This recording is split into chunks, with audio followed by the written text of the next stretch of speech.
Hey, it's me, Vicky Marie. Good morning, good afternoon, or good evening, wherever you are in this crazy world we're living in. Now, I was on earlier, we were talking about this hearing for Axel Rudakabana that was delayed. Axel is allegedly the person who murdered the little girls up in the right-hand corner of the screen, which are Elsie Dot, Alicia, and Bebe, or Bibi. I'm not sure if it's pronounced Bibi or Bebe. And these little girls were murdered by this guy who the police are saying it was not a terrorist incident. I need to refer you back to the previous video that I did for information about that. His trial, this was in Southport, of course. It was a very, how do you describe it? Because it set off riots all over the UK, all over the United Kingdom, but it's being talked about all over the world. And these girls, they need to be talked about.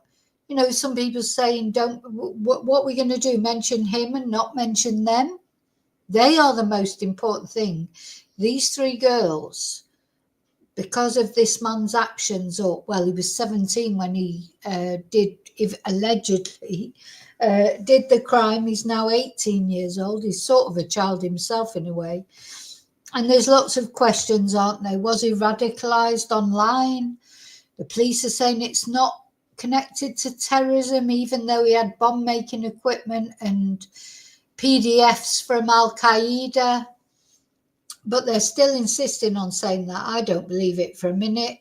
He's been imprisoned in Belmarsh prison at the moment in London, which is the prison that they used to hold terrorists.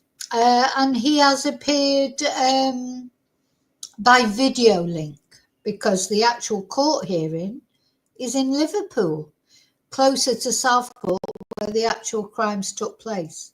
So let's have a look what he's had to say. I'm not going to stay on long because I've got some classes and things, but you know, we've waited a little while for this because it was supposed to happen this morning and it's been delayed, and so now it's finally taken place, and let's have a look at it. So family members were there actually in the courtroom.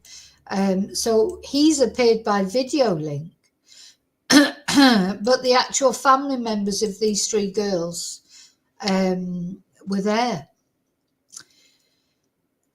So at 13:53 UK time, the court was being assembled with family members being brought into the courtroom, and they were expecting to get underway within the next few minutes. At 2 o'clock, oh, by the way, this is the Liverpool Echo that I'm reporting from. By 2 o'clock, 24 members of the family were in the court. And this journalist understands there are others present in the overflow court next door. Well, they'd all want to be there, wouldn't they, and see this guy. There was significant media interest as expected, 9 journalists in the press benches, with others situated in courtroom 42 and following the proceedings remotely via video link. At 14:10, the suspect's legal counsel entered the courtroom. Stanley Reyes, Casey and Carmel Wild, and Philip Asprey prosecuting was already seated, so now they were just waiting for the judge and for Rudakabana to be brought onto the video link. At 14:16, the video link was established to HMP Belmarsh. 2 female prison guards were initially shown in the booth at the prison before one of them left the room, and then the judge, Mr. Justice Goose, entered and the hearing began.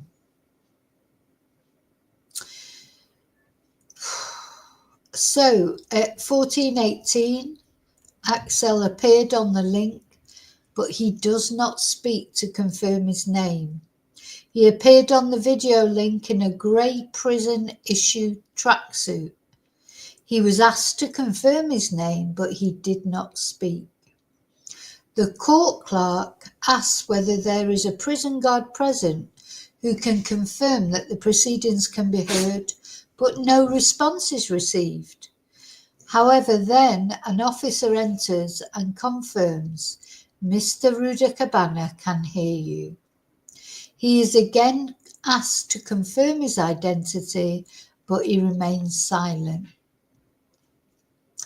At 14:23, he was asked to enter his pleas, and the judge said, "It's plain to the court that the defendant Axel Rudakabana can hear in the room he is in. You've been able to speak to him remotely before coming into court." And Mr. Reyes says, "Yes, we have." And the judge says, "Is this right? After inquiries made on his behalf, it is confirmed that he is now fit to plead to the indictment." So I think there were some investigations going on, weren't they? Heidi, there were some investigations going on as to his mental capacity to enter a verdict or to answer for this crime. Anyway, Mr. Reyes says, "I don't know." So the judge says, "Is this right? After inquiries made on his behalf, it's confirmed he is now fit to plead to the indictment and he is now available to be arraigned. You've been good enough to indicate he's likely not to answer when he is asked." And Mr. Reyes, the defense lawyer, said, "I don't know if that will be the position." And the judge said, "I'm going to ask the clerk to arraign the defendant." So here now are the charges and Rudakabana's answers. So we have to remember he's only 18 years old. He's probably got a lot of mental health issues, I would imagine. Please look back at the first video that I did about this for what I think about whether he's been radicalized. You know, as I said in there, I don't want people making horrible comments about religions or this, that, or the other. This is you know, all religions commit crimes. You know, we can't blame it on that. What we're looking at here is, why did this particular young man decide to do this? Anyway, so Rudakabana does not speak, and he has not guilty pleas entered for him for murder charges. So he does not speak, and instead he sits swaying from side to side. And the judge says, "I'm satisfied he's refusing to reply. Accordingly, I enter a plea of not guilty on count 1. So this is, so I think because he's not answering, the judge is entering a plea of not guilty for him. So that is count 1, the murder of Elsie Stankham.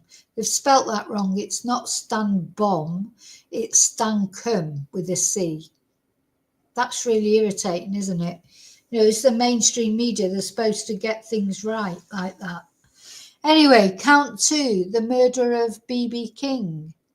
Again, He does not speak, and he sits swaying, and Mr. Justice Goose enters a not guilty plea on his behalf. And again, with count 3, the murder of Alice de Silva Aguilar. I thought it was Aguilar. But anyway, I could be wrong. I think they've probably tried to do this. I do that all the time. I spell things wrong, trying to get the information out quickly, because people are waiting to hear the information. So we've got to give him a bit of a break, I suppose. Rudakabana does not speak, and he sits swaying again. And the judge again enters a not guilty plea. So here are at 1429, these are the attempted murder charges. Count 4, attempted murder of an 8-year-old girl. Now, these people can't be named. The children especially can't be named because of, the fact that they are children. And luckily, thank you to God, they are still alive. Rudakabana makes no reply, and a not guilty plea is entered by the judge. Count 5, attempted murder of a 10-year-old girl. Rudakabana makes no reply,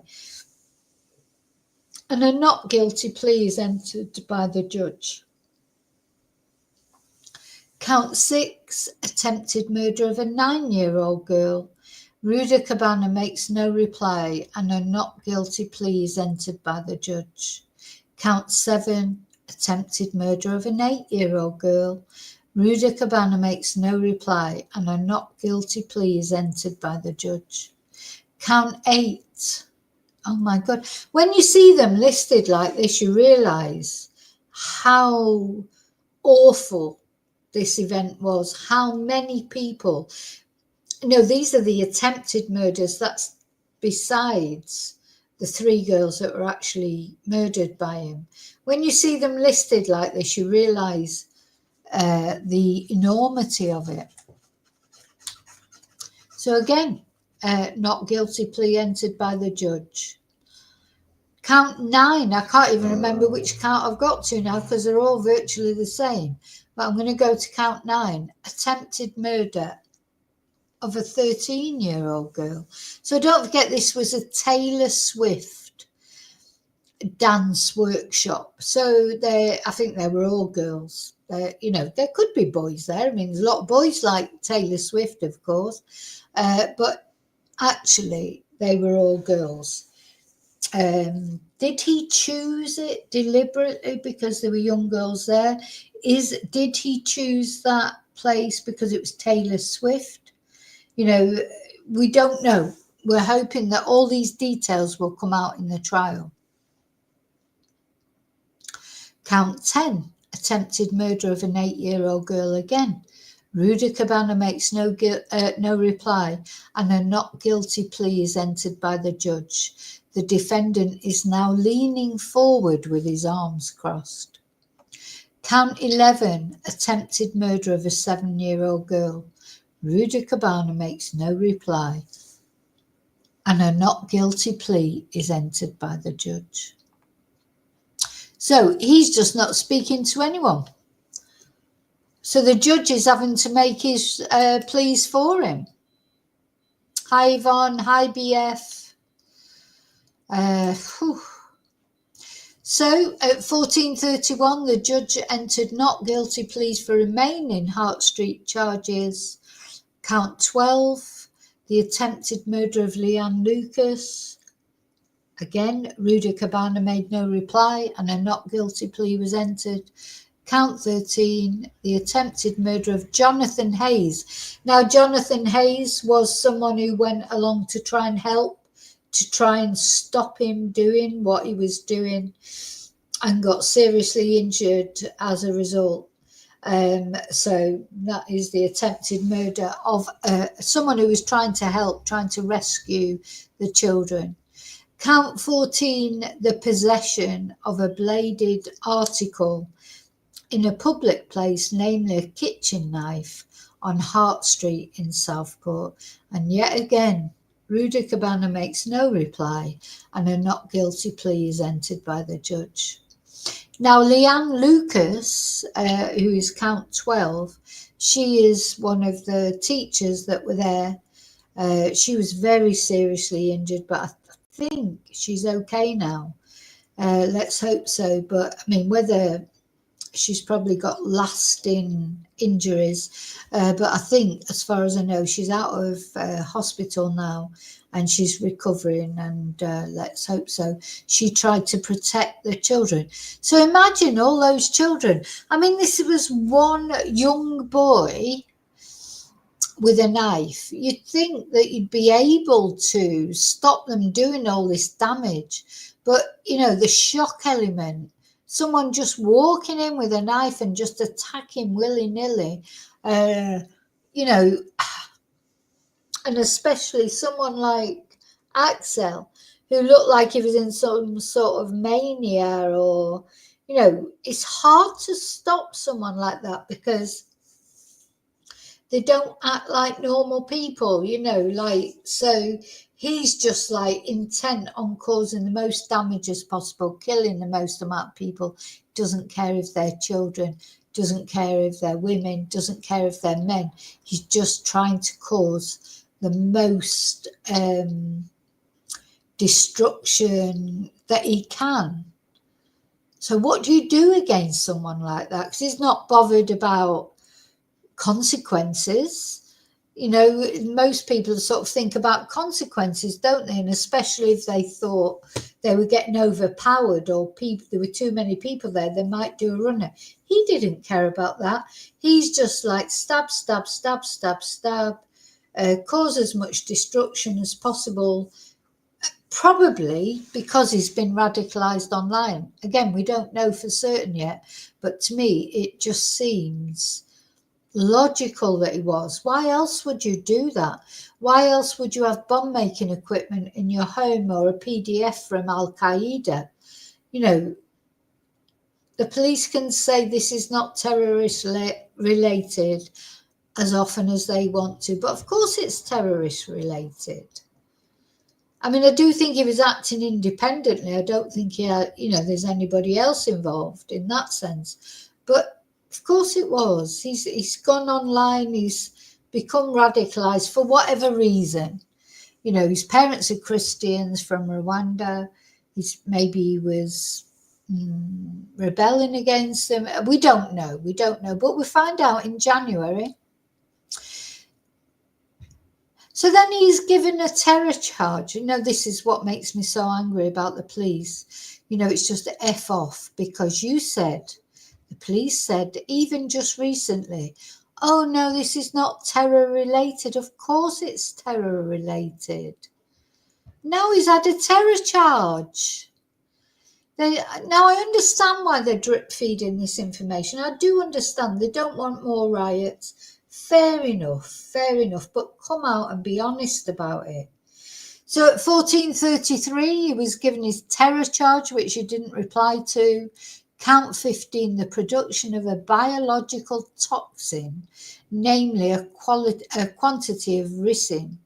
Rudakabana makes no reply, and a not guilty plea is entered by the judge. Count 16. This is why he's in Belmarsh prison, because he's being classed as a terrorist. And then the police are coming out and saying, no, not terrorist related. Count 16, possession of a document likely to be useful to a person preparing an act of terrorism, namely an Al Qaeda training manual, which apparently you can download off the internet. I would love to download it and read it, but I'm terrified to download it, because then if the police ever come here, they'll be saying to me, I'm a terrorist. Again, Rudakabana makes no reply, and a not guilty plea is entered by the judge. So yeah, what I would say to everyone is be very careful what you download, because even if you're downloading it just out of, you know, morbid curiosity, because you want to see what it says, if the police, you know, if for whatever reason the police ever come to your house and go through your computer, you're not supposed to have those things on your computer. So, you know, that's how it is. And then the last thing, Rudakabana is to be transferred to a more convenient place. Rudakabana now sits hunched over with his head bowed and his face not visible. The judge adjourns the case, saying, Axel Rudakabana, you can listen to what I am saying. I presume that's supposed to be I don't need you to reply, not I not need you to reply. For God's sake, get someone proper to write these things. Your trial will now take place on the 20th of January, and you will be transferred from where you are now to a more convenient place for the purposes of attending this court. So he's in Belmarsh, where terrorists are held at the moment, but he's going to be moved to somewhere nearer to Liverpool Crown Court. I hope they make him appear. He should appear. You must keep in touch with your solicitors so they can help you for the purposes of this trial. In the meantime, you will remain in custody. And then the video link is cut and the judge rises, and that concludes the hearing. So that's it. So not a lot there, but we do know now that he's refused to speak, and the judge has declared not guilty for all the counts on his behalf. And we will be back to this case on the 20th of January to see how it transpires from then. Let me just see what the police and that have got to say, because are they still going to say it's not terror related when how can they say it's not terror related?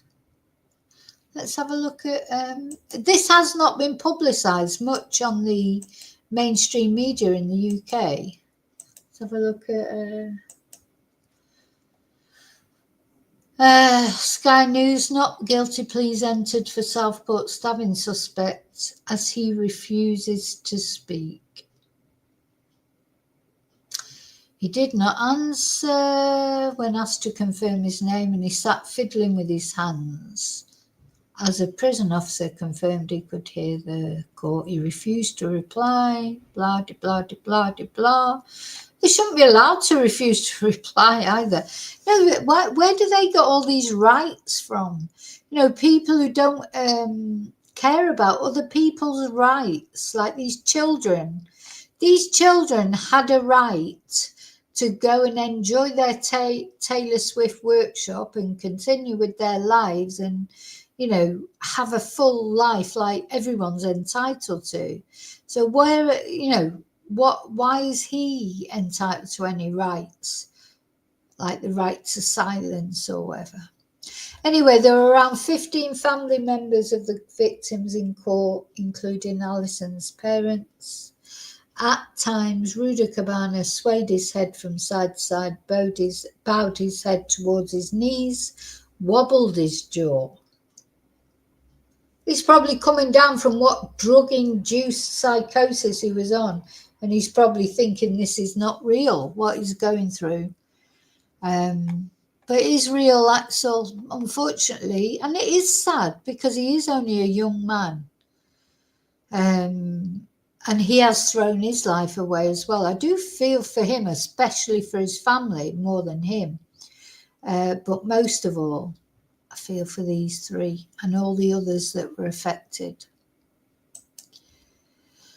Okay, thank you for coming back to watch this. It's caught everyone off guard, I can see. Our prayers are, as always, for these three little girls and for all the other people that were affected, attacked. And also, I do pray for Axel and I do pray for his family. Here we are. We're on the 18th of December if you're watching this live. And yeah, 18th of December, just before Christmas. These families facing their first Christmas without their little ones. Yeah, Seffi, I don't know what's so special with this guy. It is strange, isn't it? Because Yeah, we've seen no pictures of him as an adult, no actual photos.